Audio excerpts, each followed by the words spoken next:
It's your boy Jay Bessie and your boy Jerricks, and welcome back to the Straight to the Point podcast, season 3, episode 32. On today's episode, we'll be discussing the Lions, who failed to the Commanders this past weekend and also lost the offensive coordinator and the defensive coordinator to be head coaches elsewhere. And following that, we'll answer the question of who's to blame in Baltimore after another loss in the playoffs. And then following that, we're going to talk about is Jalen Hurts a liability in Philadelphia. All right, and in this episode, Jerrick will give us his championship picks. But before we get into any of that, as always, we want to thank God for waking us up this morning and allowing us to talk about sports, which is something that we love to do. And without him, we would not be here right now. So let's go ahead and let's get straight to the point. Jerrick, you ready to go?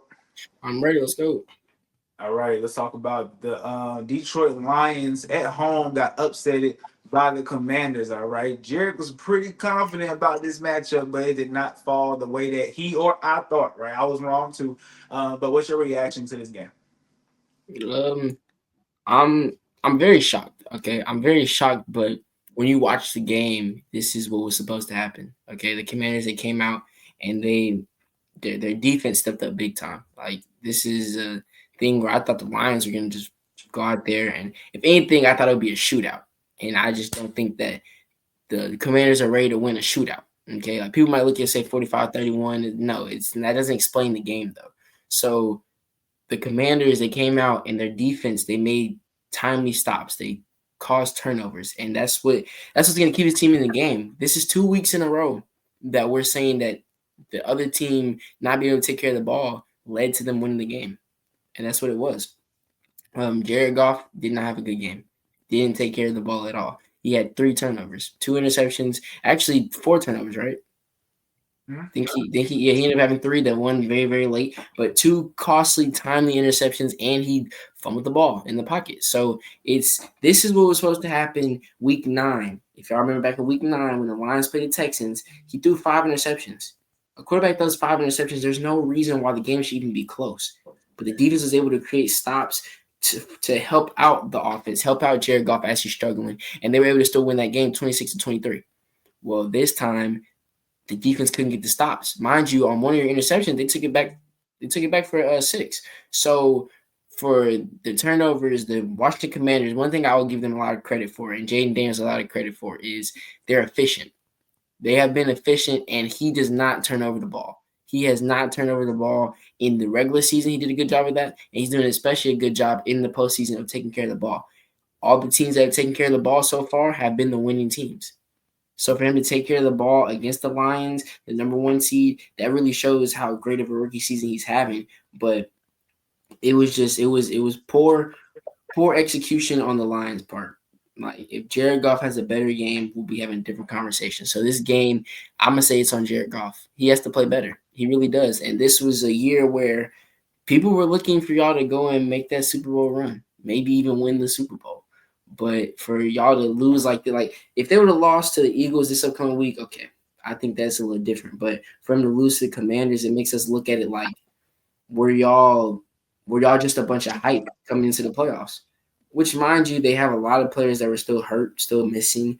Aiden Hutchinson, big loss, but they overcame that and they were able to still become the number 1 seed. So for them to drop the ball like this is very shocking to me, man. And I just want to say, Jaden Daniels, I apologize. This is the 2nd week in a row that I've counted you out. So I just want to, yeah, man, you got to give him credit. He's playing great football right now. Okay, first of all, let's not say this second week, this second time I count you out like you gonna pick him this upcoming weekend. I'm not trying Oh, to no. Don't get it twisted. Don't get it twisted. No, don't get it twisted. apologize. I'm not going there. No, don't get it twisted. I'm about to say you apologizing like, hey, I'm sorry for doubting you. Now I believe in you. I'm sorry for doubting him these past 2 weeks. Okay, let's get that. Let's make that clear. Okay. No, and I doubted him as well. I doubted him the first week. I doubted him this week, right? I didn't this past weekend. So before I move on from just the game itself, in that game, we talked about how the Lions defense is injured, right? But the defense was still solid even with the injuries. But let that be the reason why you lose. You see what I'm saying? Like, let it be that our defense could not get a stop because we're beat up. Your quarterback threw 3 interceptions and lost a fumble. Like, you're gonna lose to anybody playing like that, no matter what your defense looks like.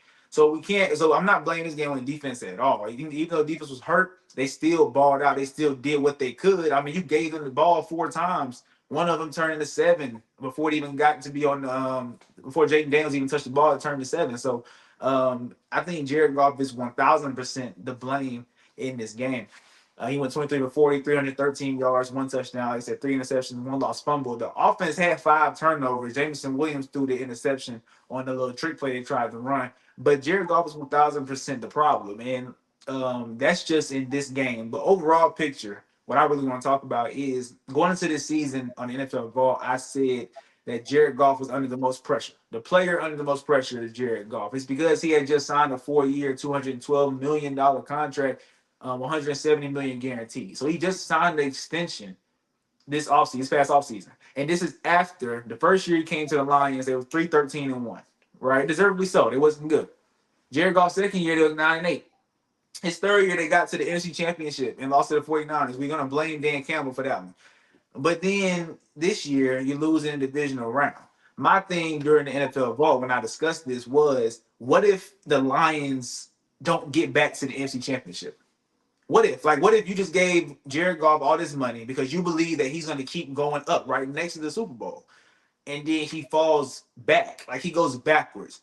Is there like a kind of, not necessarily panic, but are you kind of raising your eyebrow like, okay, you moving in the wrong direction? We paid you to go in the other direction.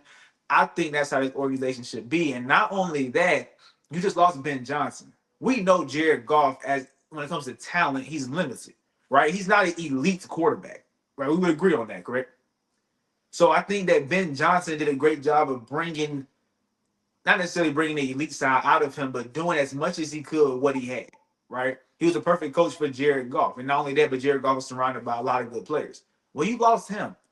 So it's Jared Goff, like, you have to find the perfect OC, in my opinion. And if you can, then maybe you can sustain the success with Jared Goff. But we all know Jared Goff is not a elite quarterback. But they believe that he was the guy for this job. They believe that he can get the job done. And now he took a step back. So I feel like there should be some kind of a sense of panic in that organization, especially after seeing Jared Goff play like this and also losing your offensive coordinator.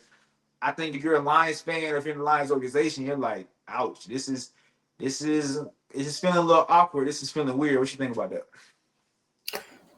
No, I don't agree with what you're saying right now. I mean, I see what you're saying. You have a valid point, but I don't agree with what you're saying because, like, every year, this is what I think people get, like, when we talk about sports and we start to get judgmental and things.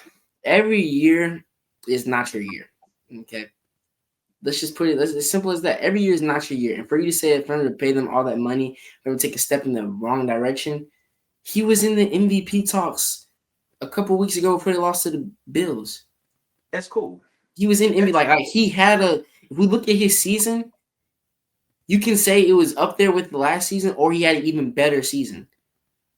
And then he had a bad game, but I can't say just because it's one bad playoff game, we're questioning if we need to move on from you. Now losing Ben Johnson, yes, that's a big tough pill to swallow because, like you said, he was able to bring things out of Jared Goff. He was able to open up the playbook for him.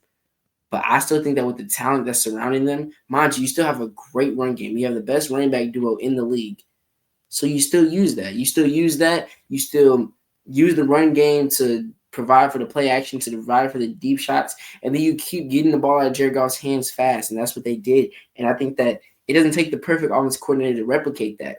You don't need all the trick plays and all the trickery. No, you just need somebody that's going to let Jared Goff hand the ball off to their running backs and sit back there and use that play action and throw the ball. But I don't think that we need to be raising eyebrows on Jared Goff because of this loss. I don't think so. I mean, it happens. Like, people aren't always going to perform in the playoffs. It's one time. It's okay.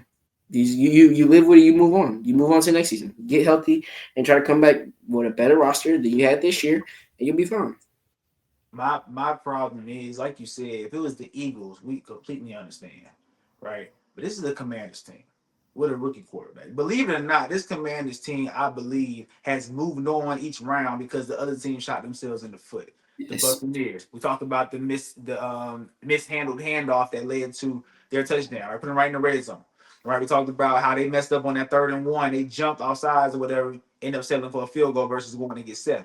Right, so the Bucs shot themselves in the foot. Then this past weekend, the Lions had 5 turnovers. So my problem is you wet the bed against the Commanders. Like nobody respects that defense at all, They and don't. that's who you wet the bed against. And like I said, if it's me personally, all right, we're not gonna get into the QB market and all that mess because I think the QB market is flawed. In my opinion, I'm going to pay a quarterback because I believe that they're the best option, right? And I believe that they're going to get us to where we want to go. Everybody want to get to a Super Bowl. So I'm going to pay whoever I believe can get us to that Super Bowl. Jared Goff has shown you that every year this team is going to get better. So yes, we're gonna pay you. Cool, deservedly. So I'm not saying he didn't deserve that. I'm saying he showed that he took a very bad team, they rebuild, and now they in championship picture.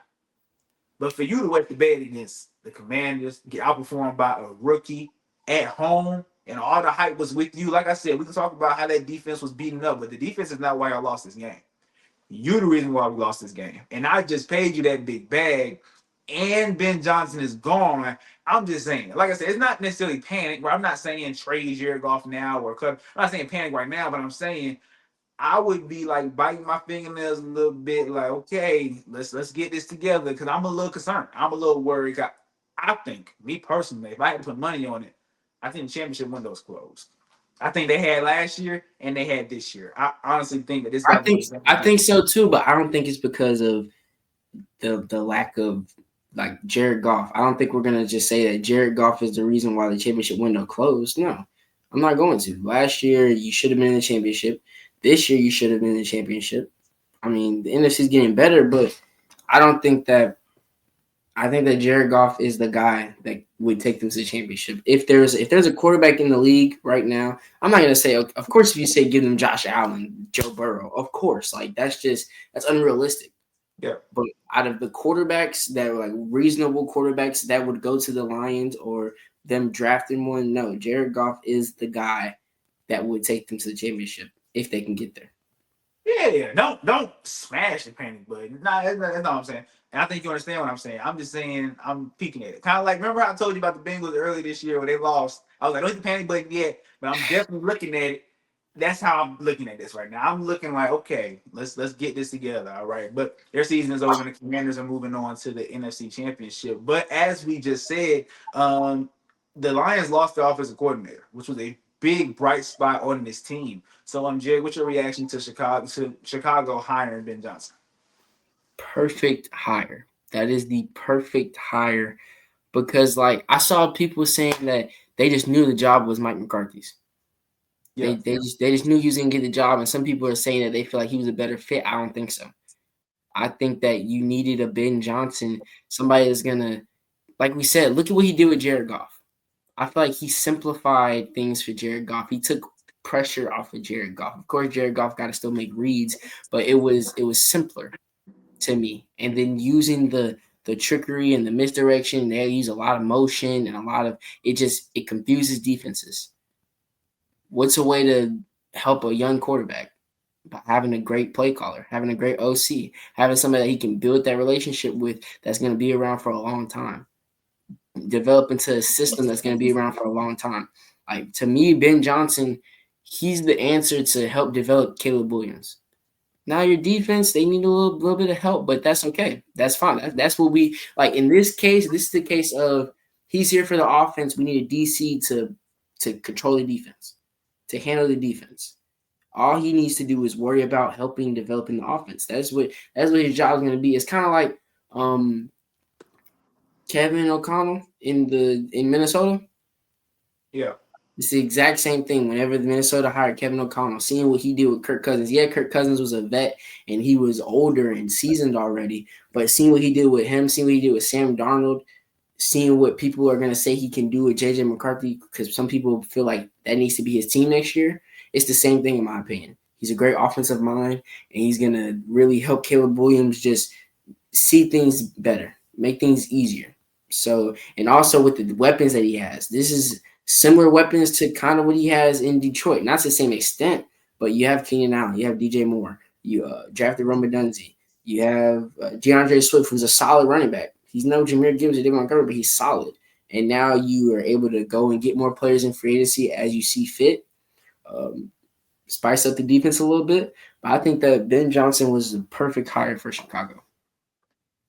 The absolute perfect hire. He got they haven't brought the length yet of contract, but he's getting 13 million a year. But one thing that I do want to talk about with Ben Johnson is this year he was eighth in rush play percentage, so they ran the ball a lot, right? And I think that is very important for Caleb Williams to have a run game to lean on. I think Caleb is going to be what we projected him to be eventually, but he's growing right now, right? Everybody don't just come in and just pop up, as being great. They got to grow a little bit. I think in order for him to grow, establish a run game, have a strong run game that he can play off of, and we know he can play off script because he has that talent.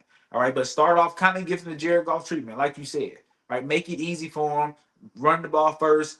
Do a throw the ball, play action, and simplify the game. But this Lions team with Ben Johnson was fifth in scoring in 2022 and 2023, and then first in scoring this year.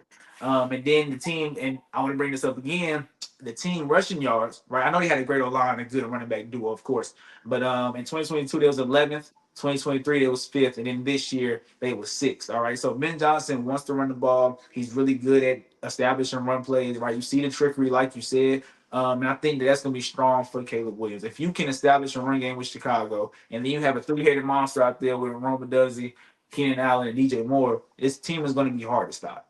And mind you, I think Caleb Williams, from a talent perspective, is far better than Jared Goff, just straight talent wise. Right. So you're giving Ben Johnson a nice, new, shiny toy to play with. Hey, I think this is a perfect hire for the Bears. All right. But then going down to New York, the Lions defensive coordinator, Aaron Glenn, is getting the Jets head coaching job. All right. So, Jared, how do you feel about this? Another perfect hire. I mean, honestly, but I'll say it's another perfect hire in terms of what they need, because whenever Robert Saleh got fired, their defense fell off. Their defense looked atrocious. It was almost like a completely different defense, and we were wondering, like, what's going on? What's the problem? But I think that bringing in Aaron Glenn, he's going to bring that fire back to that defense. He's going to get the best out of that defense. Now, mind you, you have questions on the offensive side. You have huge questions on the opposite side. Who's going to be your quarterback? Is Devontae Adams going to stick around? Is Garrett Wilson possibly going somewhere? So you have a lot of questions to be answered on the offensive side, but I think that's not for him to really handle. If he can get back there, he can really focus on getting that defense back together. Mind you, if we're being completely honest, like I know I bash him a lot. I talk about him a lot. Aaron Rodgers didn't have a bad year. Okay. He didn't have that crazy look, man. At the end of the day, I gotta be real, okay? Really? At the end of the day, I gotta be real. Yes, Aaron Rodgers didn't have a bad year if we really look at it, okay? Wasn't the best, wasn't what we expect out of him, but he didn't have a bad year. And I think that if Robert Saleh was still there and that defense was still doing what they were doing the year before with Robert Saleh when they had Zach Wilson and all those other quarterbacks from the dumpster, they could have been in play to make the playoffs. They honestly could have. If they would have just rolled it out with Robert Saleh, the defense, creating turnovers, getting pressures, getting sacks, giving the ball back to Aaron Rodgers a lot, taking some pressure off of Aaron Rodgers, I feel like they would have been in a push for the wild card at the end of the season. So bringing back in Aaron Glenn, that's fine. Now, how is he going to handle – if Aaron Rodgers sticks around, how is he going to handle Aaron Rodgers? How is he going to do certain things? I don't know. But in terms of getting that defense back to where it was, which will make things a lot easier on the offensive side of the ball, no matter who's back there at quarterback, no matter if you're going to trade up and go draft somebody, get rid of Aaron Rodgers, there's a lot of questions to be answered on the offensive side, but that's what you need your front office for. I know that the front office, there's been questions about front office, but if the front office can get him a established, secured offense, and he can just build up that defense, I think the Jets will be fine next year, and they could be in contention to make the playoffs. 100%. The defense is going to be great under Aaron Glenn. We saw what it was under Robert Saleh. It's going to be great. But then now I do want to give you credit because during the regular season, you said after the Jets fired Robert Saleh, he said what's going to happen to the defense. I was more concerned about Aaron Rodgers' mental health, as in, like, if they button heads, you need to make Aaron Rodgers happy as soon as possible because that's the most important piece on your team.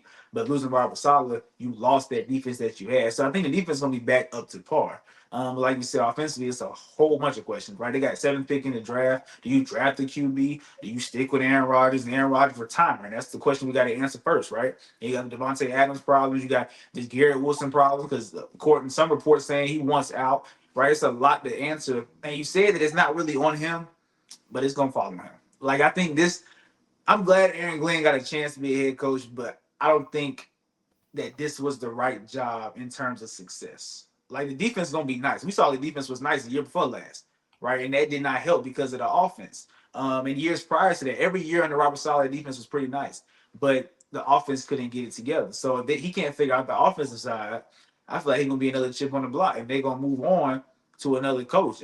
It was unfortunate. I don't think it's his fault at all.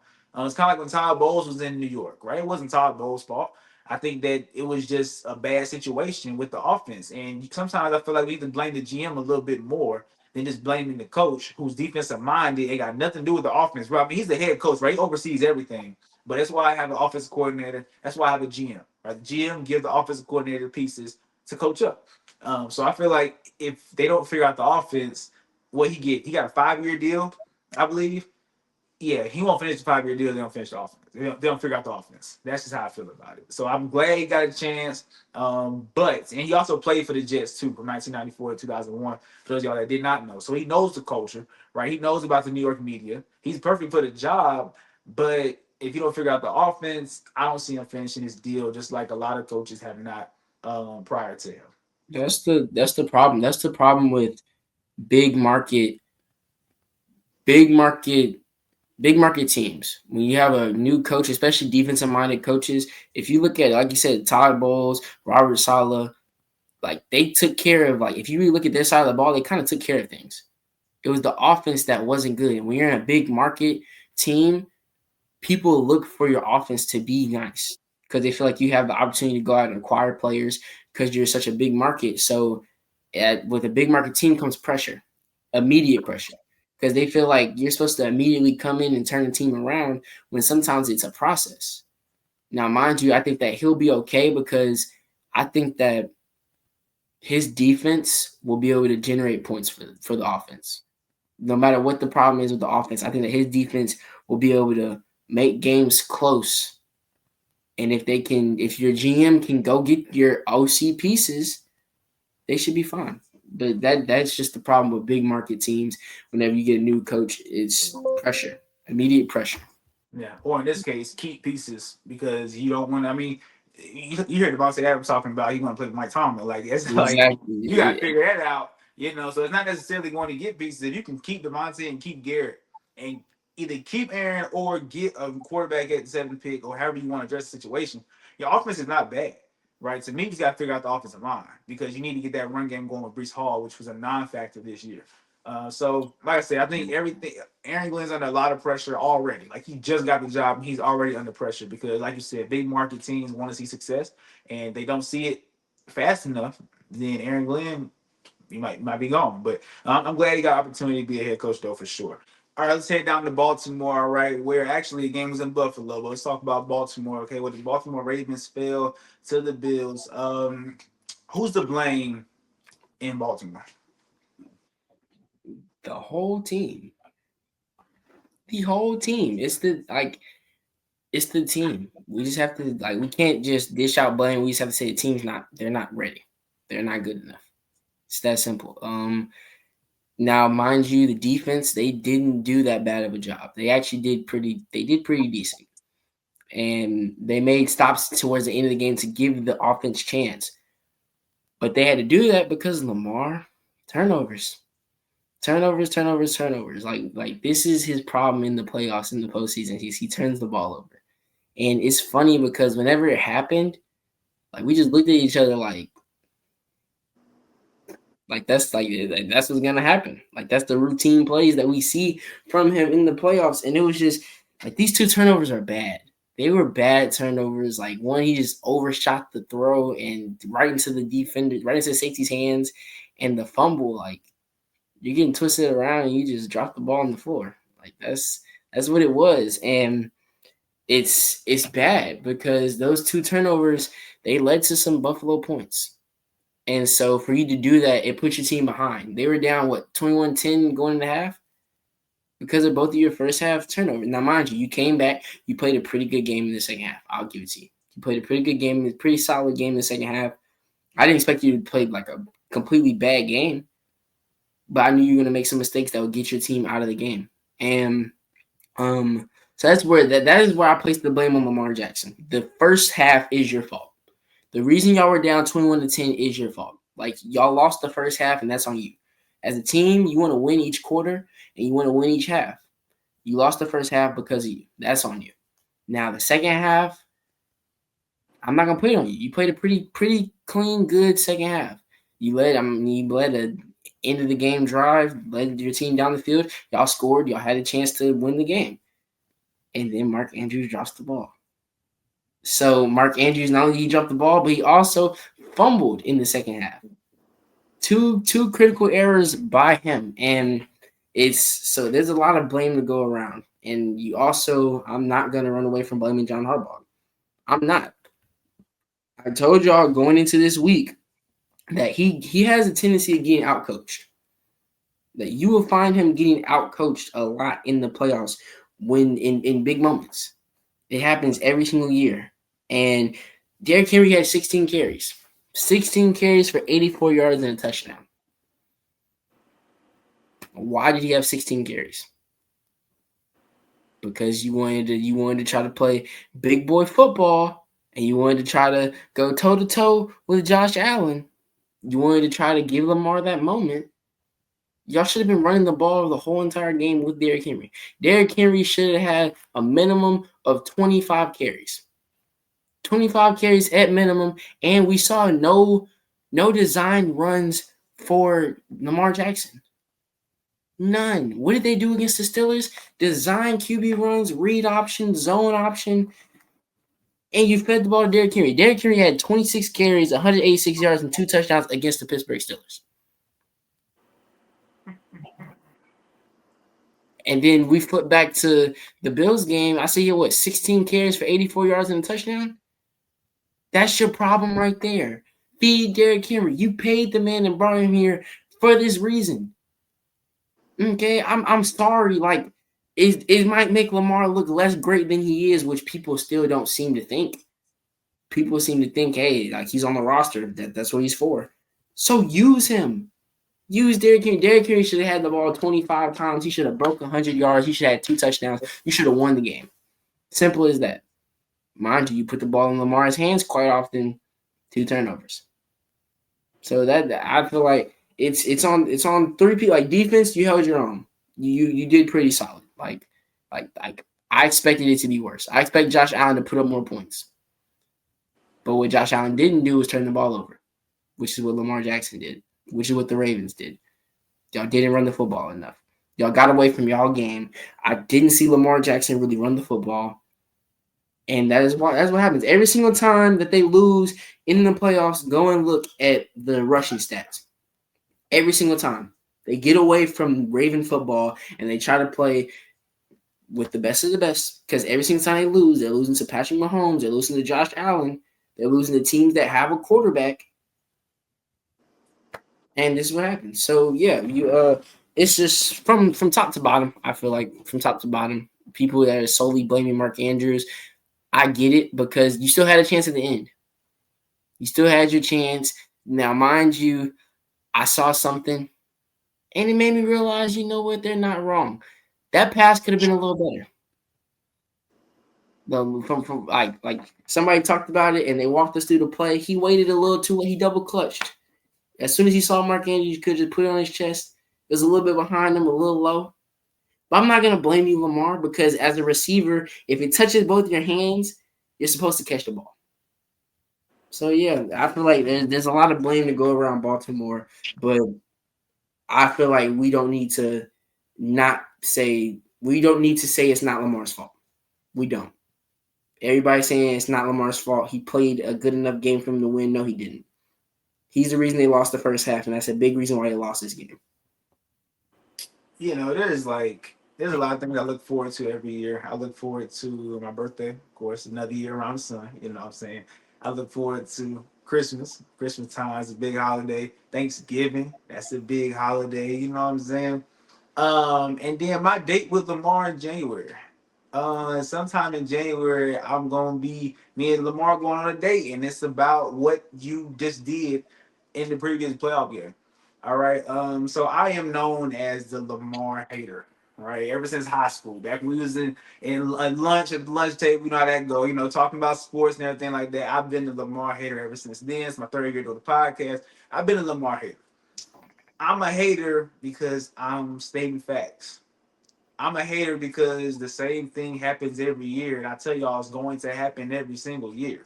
All right, this is Lamar numbers in the playoffs. Now, mind you, um, yeah, no, this is numbers in the playoffs. All right, starts with 2 or more turnovers. All right, this is his regular season versus his playoffs. All right, in 94 starts in the regular season, he's only had 14 games where he had 2 or more turnovers. That's pretty solid, right? You know what I'm saying? That's pretty good.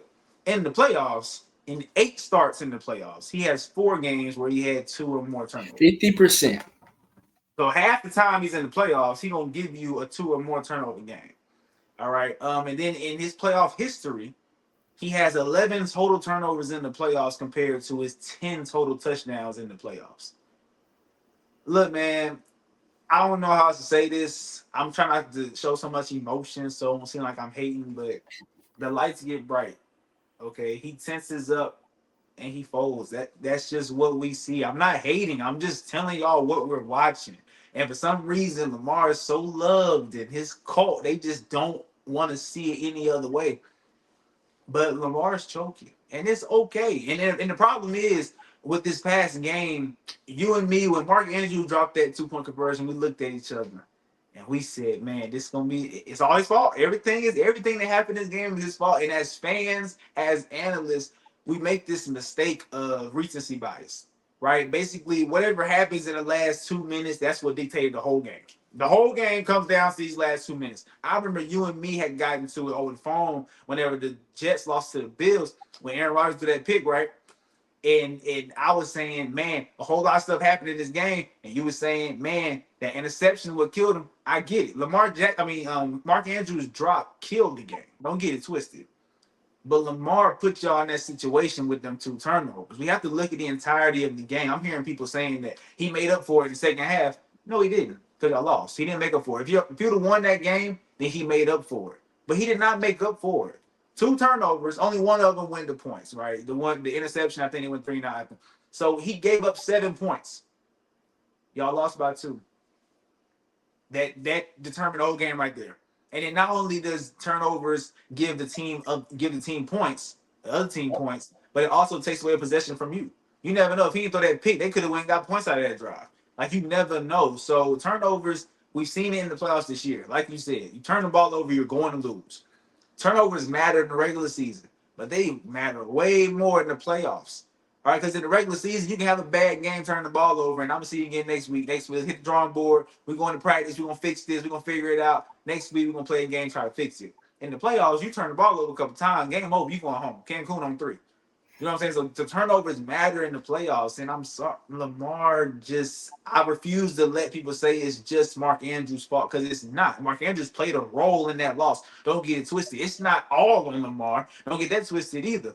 But like you said, they lost the first half because of Lamar Jackson 2 turnovers. They lost the second half because of Mark Andrews 2 crucial mistakes. So there is blame to go to Lamar. All right, and I believe this year they are undefeated whenever they give the ball to Derrick Henry 20 or more times. Right, 20 or less, I believe they've lost a lot of them. So that's just to piggyback off what you said. But like you said John, too, I think John Harbaugh, like you said, gets some blame too. I think Lamar, Mark, and John Harbaugh in that order. That's how I would put it because Lamar put y'all in the hole. Mark Andrews, as he was coming back, he made it even harder to come back, right? But those two big, and then of course the drop at the end. But then John Harbaugh thought the whole entire game, like you said, why are you not feeding Derrick Henry? You went, you got Derrick Henry for a reason. This is Baltimore Ravens football. Run the ball down your throat, right? And you didn't give the ball enough. He said he wanted Lamar Jackson to play with the ball and look, put the piggy on the ground, and then he thing threw on the the ball floor. and threw the ball to the other team. So, hey, I just be a Lamar hater, but I'm stating facts here. The man chokes in the playoffs, and it's cool. I mean, everybody just not a great playoff performer. It just is what it is. But I refuse to let people just say that, oh, it wasn't Lamar's fault. Well, Lamar's last person need to be blamed.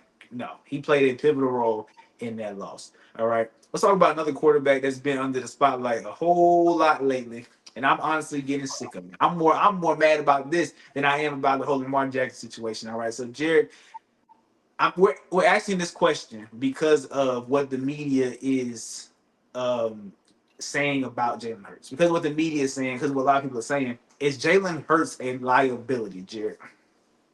I'm gonna start this segment off like this. Okay, so when you look at the 4 playoff games, 3 quarterbacks threw multiple touchdowns. I want to see if you can get which 3 quarterbacks. Through multiple touchdowns. Threw multiple touchdowns. Two to be exact. They only This threw this year, right? this past the divisional round. Oh, in the divisional round. In the divisional round, out of those 4 games, two touchdowns. Which 3 threw 2 touchdowns? So I'm gonna go with Jaden Daniels. Mm-hmm. I'm gonna go with. I don't think Stafford threw two. Stafford did. Stafford threw two. Okay, and then I'm gonna also go with Mahomes threw one. He threw one. CJ Stroud didn't throw two, did he? Nope, it's the guy we just talked about. Oh, Lamar. Okay, yeah, right. Lamar didn't throw One at two. the Right. beginning of the game and then one at the end. Yeah, So yeah, those yeah. 3 quarterbacks out of 8 quarterbacks, 3 threw 2 touchdowns, right? Yeah. 2 of those quarterbacks are at home. Yep.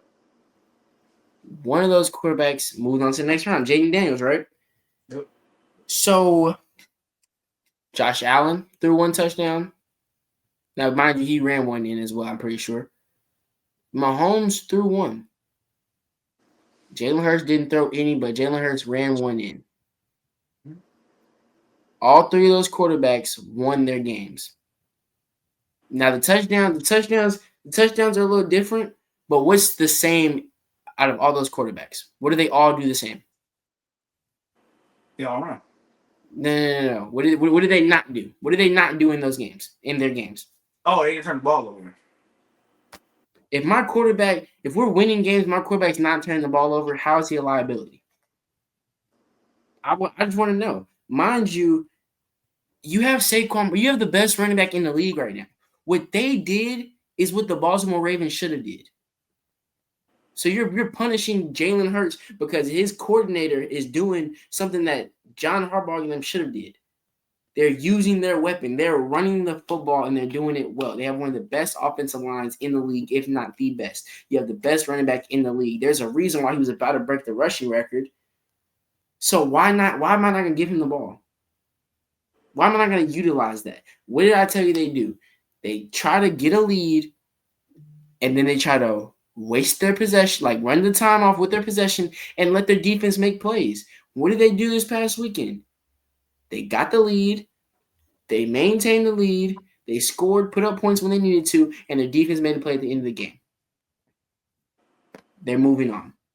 But we're ridiculing him and we're calling him out because he didn't throw a touchdown. He started the game off with a long rushing touch. He set the tone from the start with his legs. Mind you, if you go back and look at it, there's a play to Devontae Smith. I'm pretty sure it got called back. I think there's a penalty. There's a play to A.J. Brown. Mind you, me and you, we're looking at A.J. Brown the whole entire time. Me and you, we know why. We know why I was looking at A.J. Brown the whole entire time. Back shoulder, beautiful ball, dropped. He dropped it. Threw a deep dig to A.J. Brown, and I watched it go right through his arms. Yeah. So whenever we put the ball in his hands, he's getting to his receivers. My main receiver is dropping the ball. Come on now. And then on top of that, look at the conditions. We want Jalen Hurts to throw the ball 30 times when it's snowing. Why? I'm not understanding why. Like I said, they have the best running game in the league. Why not use it? Now, if they would have lost the game, maybe we can come up here and say Jalen Hurts is a liability because he couldn't put the ball in the air and score points. but they did it. What did I told y'all before Wild Card Weekend started? I said the running game is going to be so important. If you could run the football in January, you're going to win games, guaranteed. And that's what they're doing. They're running the football. It's milking the clock. It's taking time away. Time of possession. If you go look at time of possession, I'm pretty sure they have better time of possession than the Rams. But everybody's just dismissing it because Jalen Hurts isn't. No, he's playing clean football. That's all I can ask. If my quarterback's playing clean football and we're finding other ways to produce on offense, why is that a problem? I'm not gonna do what Baltimore does and try to force him to win the game for us, and he does something stupid. Now he has 2 turnovers, and now we're down 21-10 in the first half. No, I'm gonna keep running the football until you stop it. When you stop it, then I'm gonna go in the air with Jalen Hurts, and I'm gonna beat you in the air too, because for some reason people are disrespecting the man. The man can throw the football. I don't know why we forgot. He can throw the football. Let's not act like he can't. So I don't know what it is, man. I think that I don't know where the hate came from. I think it's stemming off of people are still holding on to last year and what we saw last year. Mind you, last year was the first year without his offensive coordinator. His OC who went down to Indianapolis, right? Yeah. Lost his OC to Indianapolis, and they struggled last year. Came in this year, he's playing clean football, and last year he turned the ball over too much. Yep. Too many turnovers last year. Even in the beginning of this year, he had a couple turnovers. But he started playing clean football, and they started winning games. Whenever they were going on that winning streak, he wasn't turning the ball over. He wasn't turning the ball over. They're running the ball well. Recipes for success. Don't turn the ball over. Run the ball, which means you're using up time. Jalen Hurts is not a liability. And if you think he is, I don't know why you're talking sports. I honestly don't. Would you rather have a Jalen Hurts or a Lamar Jackson right now? I want the QB that's winning games. That's what I want the QB that's winning games. Thank you very much. And mind you, they both is literally their teams are kind of the same. Besides the fact that the only reason why people are saying that the only reason why the narrative is Lamar Jackson a liability because Lamar Jackson doesn't have an AJ Brown or Devontae Smith. He has a Mark Andrews, but I mean, you see how people are talking bad about him. If he had an AJ Brown or a Devontae Smith, then it'd be a problem. But it's not because people are going to say he doesn't have those two, and they're not running the ball either. If you don't have those two and you're not running the ball, I'm not understanding. This team has those two, and they're running the ball, and they're doing it well with no problems. They're winning games. So if Jalen Hurts goes to the Super Bowl, doesn't turn the ball over, throws 1 touchdown, they lose the game. Is the media gonna blame it on him? Is that what I'm hearing right now? That's the thing. The media is saying that you're not gonna win because of Jalen Hurts. That's what they're saying. They're saying that Jalen Hurts is not gonna be the reason why you win a game, which to me is, I mean, if you That's look, false because we've seen him do it before. We've seen him be the reason why you would have won, but you lost.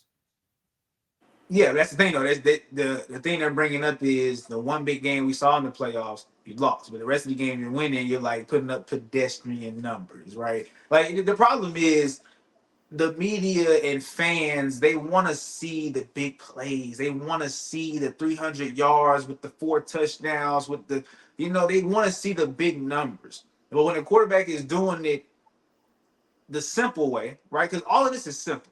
Everything that this Eagles offense do is simple, right? Jalen Hurts don't have to do a lot, and this in large part of Howie Roseman put together a great team.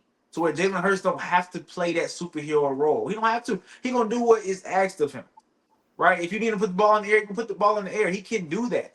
But why do I need to do that when I have Saquon Barkley in the backfield? Like I don't understand the hate for Jalen Hurts because he's winning games. You talked about this a couple of times, and I was waiting for this segment to bring it up. This postseason alone, teams with 0 turnovers are 9-3. Right, those 3 teams that did lose and had 0 turnovers were the Steelers, the Broncos, and the Texans, who all combined had 35 points together. So they couldn't put enough points. Right, they wouldn't turn the ball over, but they just couldn't put up points. But then when you look at teams that has 1 or more turnovers, they're 1-7. So Jalen Hurts is doing, to me, the most important thing in the playoffs, especially this year, which is take care of the ball. That's what quarterbacks are struggling to do. Look at Jordan Love, 3 interceptions. They lost. Look at Justin Herbert, 4 interceptions. They lost. Baker Mayfield, that one turnover wasn't really his. I wouldn't just put it on him because we don't really know if it was supposed to be a jet sweep, it's supposed to be a fake. But that one turnover kind of messed up the game. They lost. Sam Darnold had an interception and a fumble, right? They lost. Matthew Stafford had a fumble. They lost. Lamar Jackson, 1 interception, 1 fumble. They lost. Jared Goff, 3 interceptions, 1 fumble. They lost. So this specific playoffs, and I think every playoffs it should be, right? The turnover margin is huge. If I turn the ball over, right, especially in the regular season, I say you turn the ball over twice or more in the regular season, you're in trouble, right? But in the playoffs, you turn the ball over once or more, I think you put your team in jeopardy of losing that game. And that's what we've been seeing all year this year. The Eagles have not turned the ball over, and they're winning games. And like you said, we saw Jalen Hurts in the Super Bowl go toe to toe with Mahomes. People just seem to forget about that. Like if Jalen Hurts has to put the cape on, he will do it. But why would I even take that chance when I got Saquon back here? Right? I have my leg. I can use my legs. Like you said, he set the tone with that 40-yard touchdown. I don't get the criticism of Jalen Hurts, and it's because, like I said, people want to see quarterbacks put up these big numbers, and when they don't, then they're mid. When they don't, they're average, and it seems like everybody thinks Jalen Hurts is average, when I don't at all. He's winning playoff games. I don't know what more you could want from a quarterback than to win playoff games, right? One way that I critique quarterbacks is in the playoffs is do not let me point the finger at you. Let me say your O line wasn't blocking. Let me say your defense couldn't get stopped. Let me say your field goal missed some field goals. Let me say your receiver fumble, your running back fumble. But don't let me say that you threw picks in that game. Don't let me say that you fumbled in that game. Do not let me point the finger at you, and I won't blame you. But if I can point the finger at your turnovers, then I'm going to blame you. For example, I killed Dak Prescott, right? Last year in the playoffs against the Packers, he threw a pick six, and he also threw an interception that put them in the red zone. That's 14 points that he gave to the other team, and they lost by less than 14 points, right? Lamar Jackson, right, gave the team 7 points off that fumble.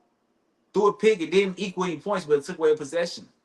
If you do not turn the ball over, is all I'm asking for quarterbacks, and I won't criticize you. I'm not going to criticize you if you put the ball in the other team's hands, which you cannot do, especially in the playoffs. And Jalen Hurts does not do that. So why are we criticizing him? I don't know. But I know one thing. I bet you he going to be in New Orleans in a couple of weeks. I bet you that much. This ain't even the episode I'm supposed to be doing my picks, but y'all know Jalen Hurts going to be in that game. And I understand he a little hurt right now. He a little dinged up. But he going to be there because he does not turn the ball over. Simple as that. And back to piggyback off what I said earlier about Howie Roseman, it's not Jalen Hurts' fault he's on a great team, right? They built that team around him, right? Adding Saquon. You have two huge, reliable targets in A.J. Brown, Devontae Smith, and Dallas Goedert. Defensively, you have dogs over there. So where you don't have to put the ball in the air as much because 9 times out of 10, y'all either tied or y'all have the lead. Y'all not going to be down by a lot to where Jalen Hurts got to say, you know what, we're going to throw the ball all day. He's comfortable. And that's the best thing you can ask for is a comfortable quarterback that when we need him to, he can put the ball in the air. He can go win the game. So, hey, I don't know, but I had to ask this question because it's something that is trending all over social media with Jalen Hurts and the Eagles. All right, anything else you want to say? Or you good? Nope, I'm good. All right, so let's move on to Jerry's championship weekend picks. All right, it's only 2 games. Right, we're down to 4 teams, and the winner of these 2 games will be meeting up in the Superdome in New Orleans to play for the Super Bowl. All right, so first up, we got the Commanders and the Eagles. All right, the underdog Commanders, a Cinderella story. Can they cap it off and get to the big dance? Jared, we got. I got the Eagles, and I'm not gonna say they're gonna get beat bad. I'm just not going to. I don't think that's. I feel like I've been proven wrong enough that I'm gonna hold my tongue on saying that they're gonna get beat bad. But I'm going to say that the Eagles are gonna win. I think it's gonna be a game like kind of similar to what you saw when they played the Rams. Similar to that, the Eagles are gonna score, and then they're gonna play. I don't want to call it conservative, but they're just gonna run the ball, short passes. They're gonna play Eagles football, which I think some franchises need to learn that you don't walk away from your game plan in the playoffs. John, they're gonna play Eagles football. They're gonna run the ball. They're gonna take care of the football. They're not gonna turn it over. They're gonna go up and then they're gonna control the game and they're gonna try to force Jaden Daniels to be spectacular. And I think this is when we're gonna say, "Hey, Rook, you come far enough, but the lights are too bright at this stage." So I have the Eagles winning in a closer game than many might think. I'll say about maybe like 10 points. 10 points. So I have the Eagles. All right, sounds good to me. And then at 5:30, I think this is the biggest game of the weekend, hands down, no questions asked.